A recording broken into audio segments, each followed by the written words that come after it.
most effective training protocols for increasing muscle mass are utilize non-linear periodization, which basically you're incorporating strength training with hypertrophy training. You know, a lot of kind of what I talked about with my power hypertrophy training. That's just one form of non-linear periodization. But basically, you know, there's essentially three different ways to resistance train. There's hypertrophy training, there's strength training, and there's power training. And power being, you know, a little bit lighter weights, but moving the weight very fast, so doing explosive movements. And what they find is you never maximize, regardless of what your goal is, strength, power, hypertrophy, you never maximize any one of those three without doing all three. So even if I want to be the best power lifter possible, I still need to do some hypertrophy and power work. If I want to be the fastest sprinter possible, I still need to do some hypertrophy and strength work.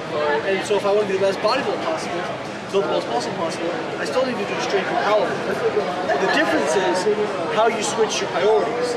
So whereas maybe you do, you know, if you really wanted to be a power lifter, you're doing 3 strength sessions to every, you know, 1 hypertrophy and 1 power session. Or if you're a sprinter, you're doing, you know, a bunch of power sessions and you have a hypertrophy or a strength session, you know, every other week, something like that.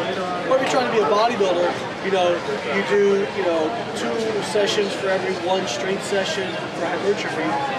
You know, so you just change your emphasis depending on what you want to do. But by utilizing all 3 of those, it prevents you from stagnating so quickly compared to where if you're just doing pure hypertrophy training, everybody knows this, you hit a wall. You know, when you're just doing the same rep scheme over and over, same loading scheme over and over, you hit a wall and it becomes very hard to get over that if you don't incorporate, you know, differences in volume or differences in loading. So, you know, really, you know, examining kind of, there's really no substitute for trial and error as well, but really examining how you can incorporate, you know, all 3 of those aspects of training into your training to get the most out of it.